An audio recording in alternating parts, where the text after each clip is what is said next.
It is Wednesday night, September 14th, and it is time for another episode of the Kicking Out Podcast. I'm your host, flying solo tonight, Paul Zartman. Normally, I would be joined by Tanner Lee and or our KOP predictions champion, Austin Shepard, but both of them are unavailable tonight, so I am flying solo. So we are going to jump right into the recap of tonight's Dynamite. We start off the show with Sammy Guevara immediately heading out to the ring.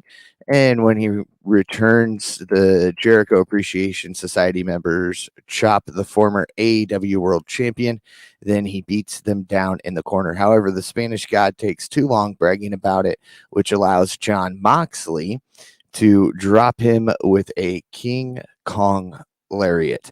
The two men then start going back and forth with huge chops, but Guevara is able to goad Moxley to the outside, and he follows it with two big dives outside the ring. Guevara takes the focus towards the steel steps, slamming Moxley headfirst into them. Sammy continues the attack outside the ring, but Moxley fights back and launches him across the timekeeper's table before suplexing him to the floor. As we get towards the end of the match, Anna Jay and Ty Mello then make their way down to ringside, and this allows Ty to hit a low blow, which is followed by a roll-up, yet Moxley kicks out. Guevara then misses with his senton attempt, and Moxley then goes for a pinfall himself, but it doesn't work. They then go strike for strike with Guevara then hitting a knee striker and thrust kick. He attempts the GTH once again, but Moxley reverses into the Death Rider, gets the pinfall 1, 2, 3.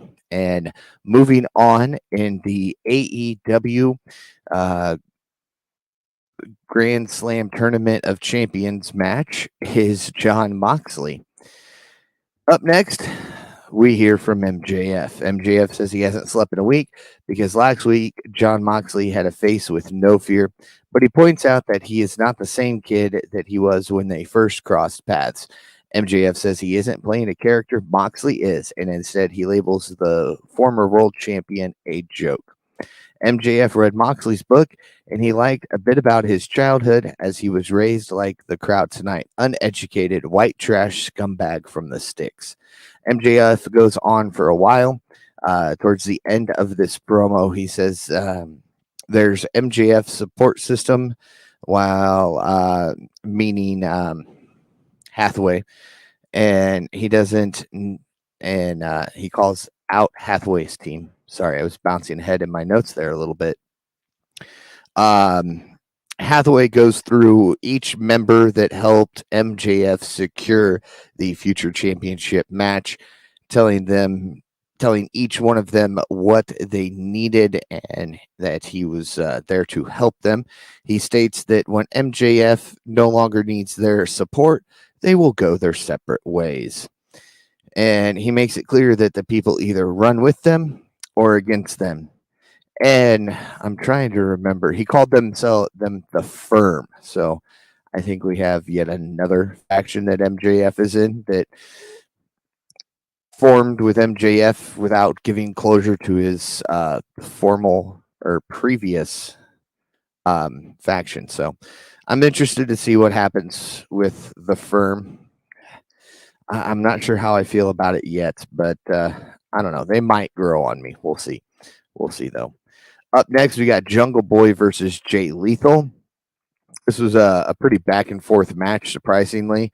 I was expecting this to be more one-sided, and honestly, as much as I like Jungle Boy, I figured this would go Jay Lethal's way. Towards the end of the match, inside the ring, Lethal connects with an elbow drop, but it's not enough to get the 3 count. Jungle Boy fights back once more, though, locking in the snare trap. But once again, Dutt gets on the apron to provide a distraction, almost allowing Lethal to get a roll-up win. However, that doesn't work, and Jungle Boy sets his submission in once more, and this time, Jay Lethal taps out. So Jungle Boy came out looking kind of to get back onto the winning path because, well, let's just say All Out did him no favors. We saw that his back was heavily taped up. Went for a couple moves tonight that he just couldn't hit because his back wouldn't allow it. Does he need time off? I don't know. I'm still trying to figure out if this is a story or what, but shoot or work. I don't know. We'll figure it out. But I do think we tweeted it out on our KOP pod Twitter account earlier. Who's ready to see Jungle Boy drop the Jungle Boy thing and become Jack Perry? I'm one of those. I think we use the back injury as a way to write him off television, let him come back, play the music he has one last time. He comes out, cuts a promo, says, "I'm no longer Jungle Boy. I've grown up. I'm a man now. Jungle Boy is dead. I am now Jack Perry." And then he hits new music to end the promo. I think that's how we transition Jungle Boy from Jungle Boy to Jack Perry. And I'm all for it, honestly. Up next, we see a video package that is shown of Hook and Action Bronson training for their upcoming tag team match. Bronson says next week they will whoop 2.0's ass. Luigi Primo is then shown backstage flipping pizzas, but Ethan Page takes him out, only for Danhausen to appear. Page says he wants to be the king of the Atlantic, so on Friday, he will start with the Jester. I don't know. If you follow any of the vlogs from anybody in AEW, you know Ethan Page and Danhausen are pretty good friends, so it's hard to see this happen. I don't know. They bicker back and forth a lot on each other's vlogs, so maybe we'll see that come into play somehow. But I don't know. I can't get behind a feud with Danhausen and Ethan Page yet. Matt Hardy is then shown in a video package reacting to a recent stunt Darby Allin did. He says he respects Allin, but he's looking to scratch his way back to the top, and he challenges him to a match on Friday. See, I thought we were going to see a broken Matt Hardy. We keep referencing it on BTE, which is now on hiatus, thanks to that whole thing at All Out, which I'm not going to get into tonight. But yeah, so we seemed like we were getting more of a turn towards a broken Matt Hardy once again. Didn't seem to stick, though. I think we're just going to get Matt Hardy version whatever he is today. Up next is the AEW World Tag Team Championship match, Swerve in Our Glory versus the Lucha Bros. Before that, I got ahead of myself. We got Powerhouse Hobbs versus Matt DiMartino.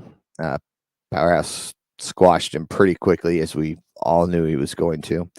After the match, Hobbs brags about how quickly he beat Ricky Starks, and he says it's time to open up a new chapter in the book of Hobbs, and it starts tonight. However, Starks is then shown coming down the steps, and he avoids security and starts attacking Hobbs, spiking him in the face with a microphone. Busted his mouth open at one point, too. So it was a nice little segment. I'm ready to see Starks get pushed to the moon. He deserves it.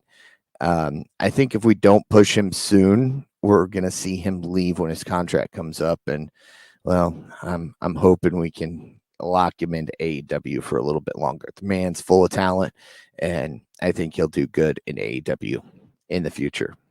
All right, now it's time for that AEW World Tag Team match. The Lucha Bros start the match out in control, but as Ray Phoenix and Swerve Strickland end up on the top rope, it is the champion who comes out on top as Keith Lee tags in to drop the smaller man with a forearm and a chop. Despite that, the challengers work together well to hit a double team as Penta dives in and stomps on Lee's rear end as he then hits several punches in the corner.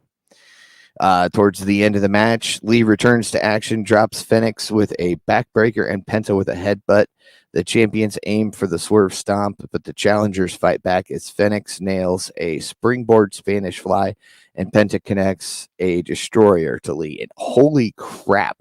I mean, both men are very athletic, but I was not expecting a destroyer from Penta on Lee tonight, and it looked fantastic.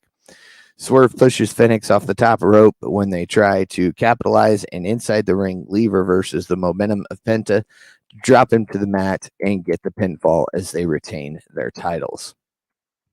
After the match, the Acclaimed then appear and say next week they'll become the champions. After the match, uh, after the after the match segment, Pac is talking backstage, but he gets punched by Orange Cassidy, who makes it clear he is going for the All Atlantic title. We'll see that match on Dynamite next week. I'm looking forward to that. I mean, Orange Cassidy's not going to win this thing, but it's still going to be good.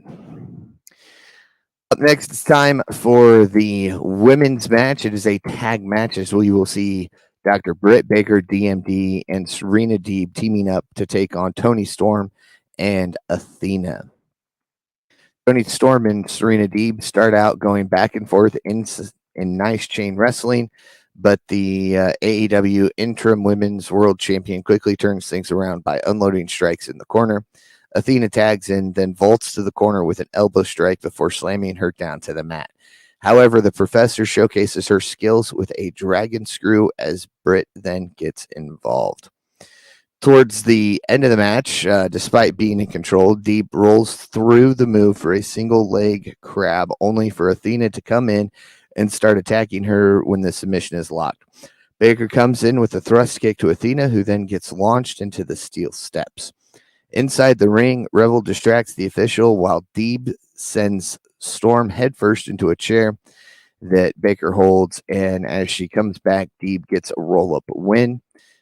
Britt Baker and Serena Deeb win this. I was kind of surprised at this one, honestly. I thought we were going to push Athena and Toni Storm, not as a tag team, but just individually. And that's not what we saw, at least here. After the match, Athena tries to fight against both Serena and Baker, but it doesn't work out, and she gets stomped on the head. Baker then tries to use a chair against them, but Jamie Hayter comes down, pulls it off of her. But she doesn't hit Baker, which I was hoping for. She attacks Storm, only to then talk trash to Baker as their issues are clearly not over. Baker's yelling, I said I'm sorry. I said I'm sorry. It's time for Hayter to go out on her own and do her own thing and do whatever she's going to do, whether it's TBS title, whether it's AEW women's title. Doesn't matter. Let's push Hayter on her own. Up next, it's the semifinal match in the Grand Slam Tournament of Champions, and it is the main event, Bryan Danielson versus Chris Jericho. Danielson comes out of the gate strong with tons of strikes in the corner, which he follows with the running kick. Jericho begins to give as good as he gets with some chops of his own, only for Bryan to get back in a hold with his running kick in the corner.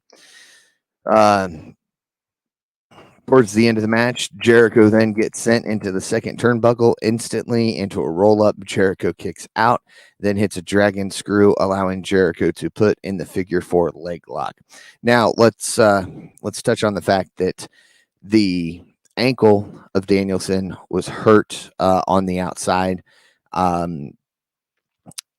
Jericho ends up taking his shoe off. He wasn't wearing his normal wrestling boots. He was wearing a wrestling shoe, which, as Taz and Lord Regal talked about, is a softer bottom, softer sole.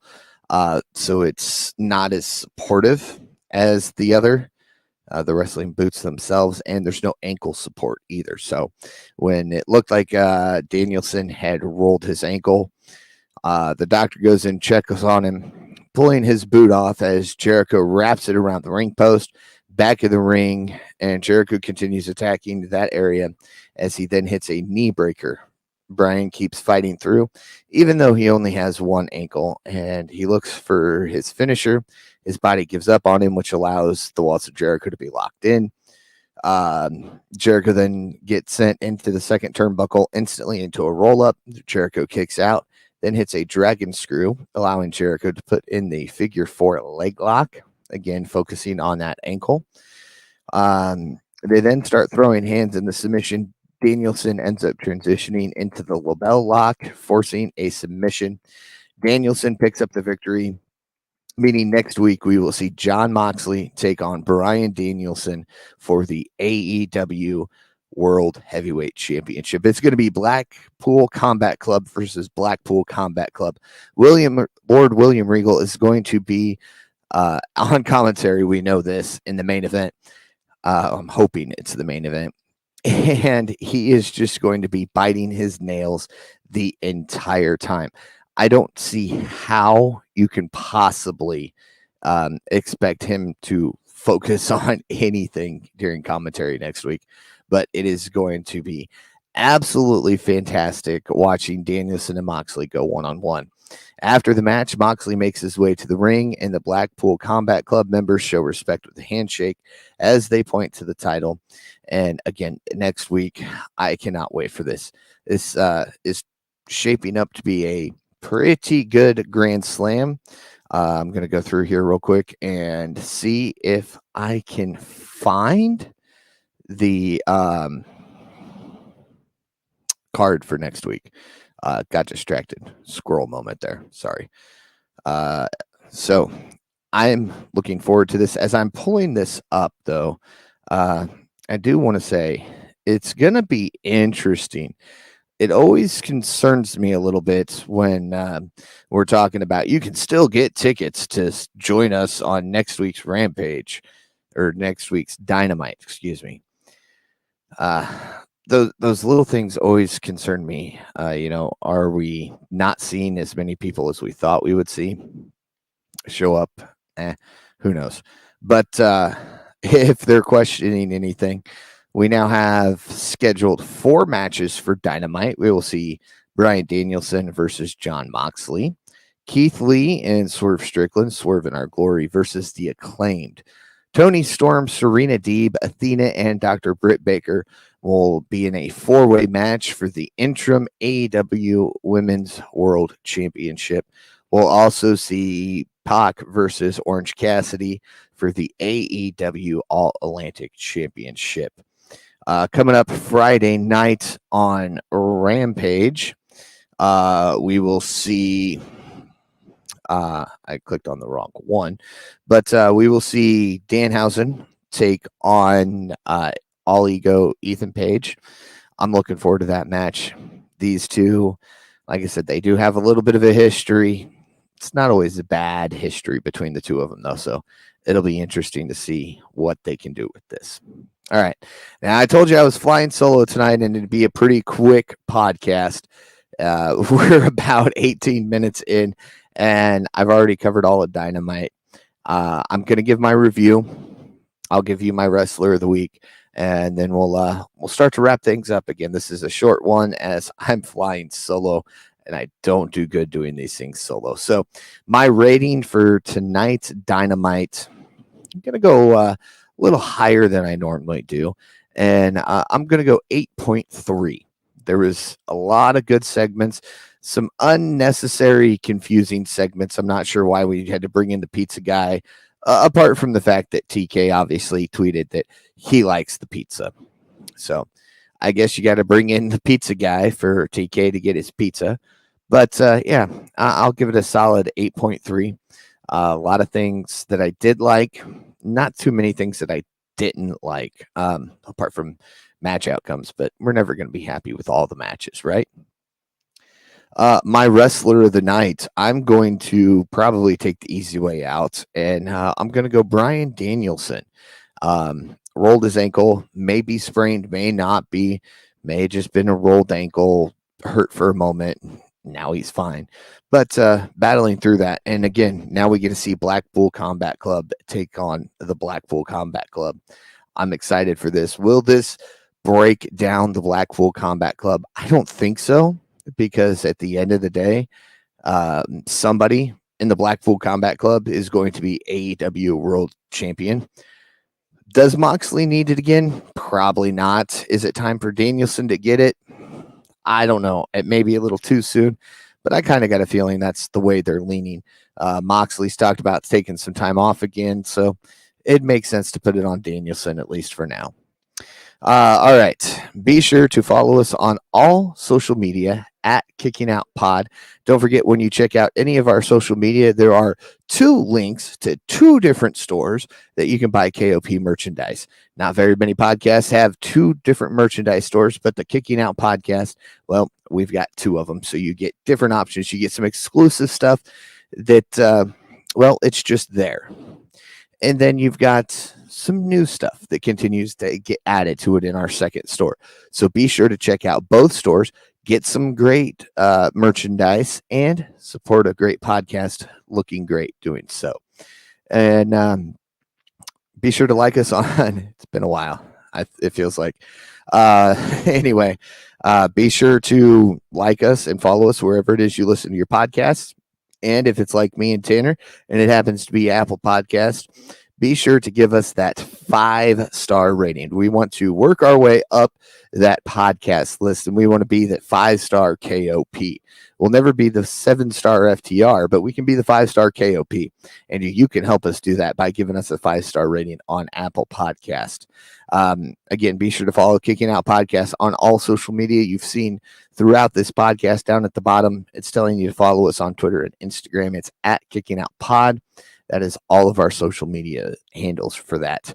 Be sure to go ahead and follow Tanner Lee, even though the KOP Predictions champion is not here tonight. He's not a working champion, obviously. But you can follow him at Tanner Lee 92. You can follow Austin Shepard, who our former champion, who joins us quite often on the podcast, at the Shep 27. And be sure to follow myself at Paul Zartman 921. And with that, join us again next week as we kick out yet another podcast.